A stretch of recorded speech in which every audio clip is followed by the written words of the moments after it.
Hey guys, just a video to kind of review or preview the week ahead.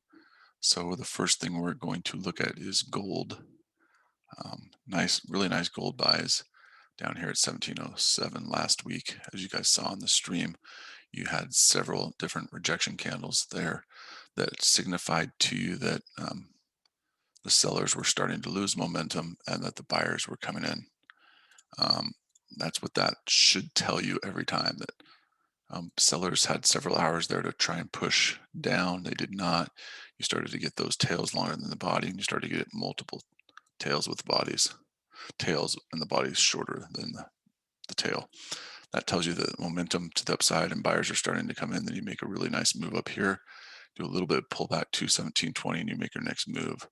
So the next obvious area for gold to go to is 1733 area here, and then 1736. Now, we could always pull back, but what I will be looking for now is a pullback to 1720, maybe 1714, and then get that same tail longer than the body of the candle to catch the next leg up into here. Okay, again, sometimes you have to go down before you can build up enough momentum to go back. So we might see this. So this is going to be key. What the other thing we can look for too is if we don't get the pullback, have it come up to here and start giving us rejection up in this area for potential sells back down to there. So again, if you're looking for a sell, you'd be looking for a candle like this with a wick at the top longer than the body of the candle. That's what you'd be looking for in order to sell. And you don't want to do that really unless you get up to these areas. I mean, you can, well, there's another kind of area right here too. I missed that one.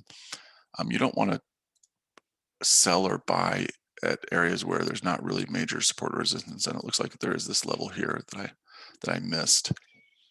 So you could potentially look for sells if we push up to here, like we're doing right now, and then start rejecting this area, kind of like it did right here, and it did right here.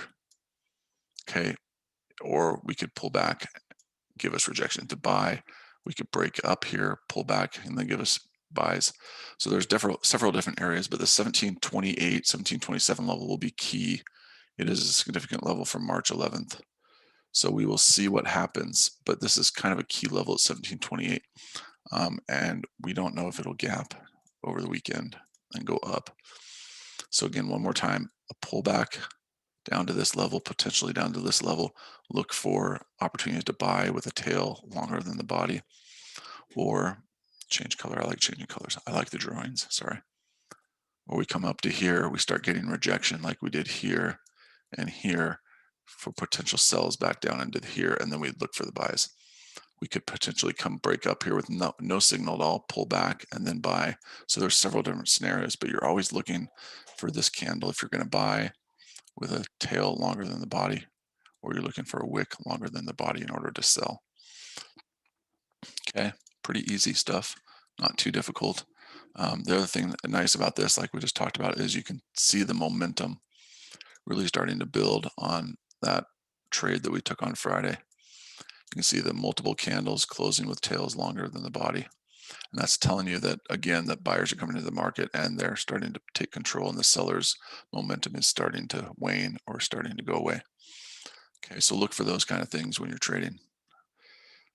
We talked about momentum candles too, and I kept saying to everybody in the stream, like, there's no reason to get out of this trade unless you start seeing the rejection, right? This is a momentum candle right here. This blue candle is a momentum candle. The first time you see rejection is right there, but you're already up, 13 or 14 dollars or 140 points. You just set your stop, and then you have another momentum candle here. You have a one with kind of a tail right there, and now this one forming is also a momentum. So look for those candles too, because if you get those momentum candles, there's really no reason to get out of your trade. You only want to get out of your trade or start moving your stops again if you see candles that are rejecting with a wick at the top if you're buying. Okay, pretty simple. Again, trading doesn't have to be difficult. I don't know why people want to make it so difficult all the time. And then we'll look at the pound yen. We came up here, right? Had several attempts to try and break up above here. It did not. Came back down, took out some buyers, gave you a nice rejection. Sell candle, you could have made money right there. Gave you another buy candle, another buy candle.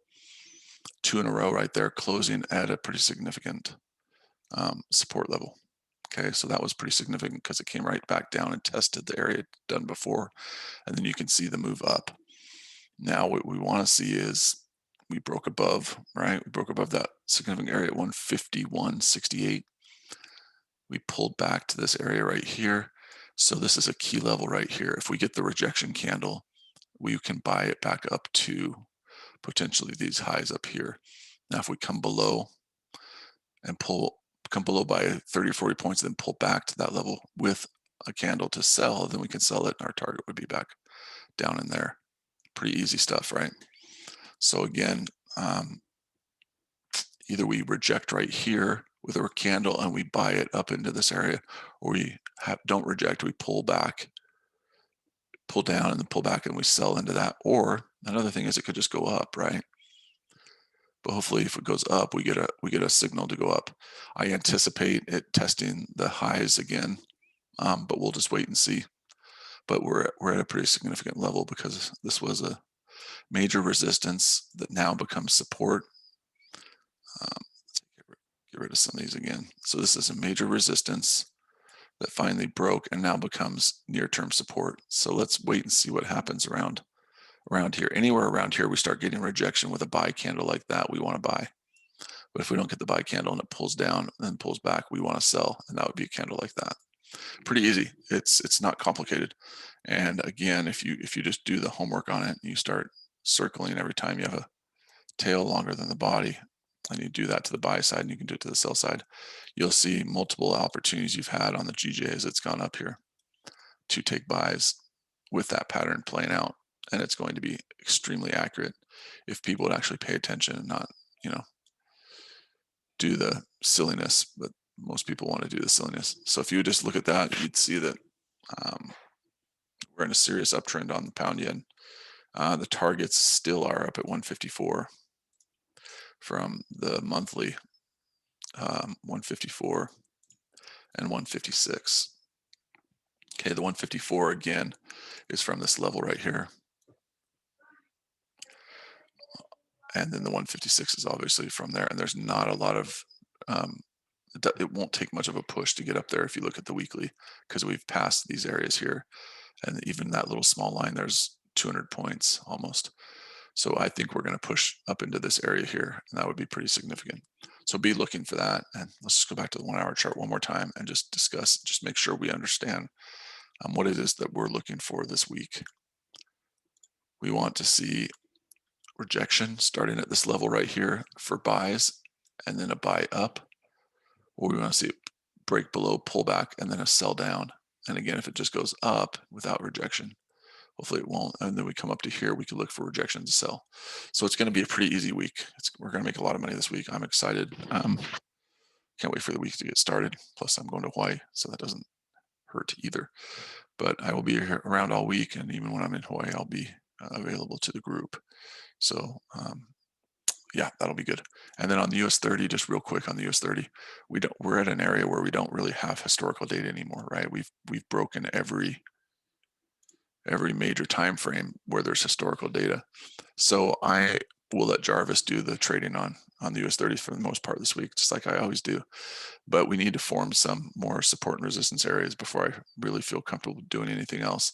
Now we could buy, when it pulls back to major areas, but I don't like buying this high. But we'll see. The US 30 we're going to put on hold a little bit. Anyways, the two I wanted to focus on were gold and the GJ. So everyone have a great rest of the weekend, and we'll talk to you guys again soon.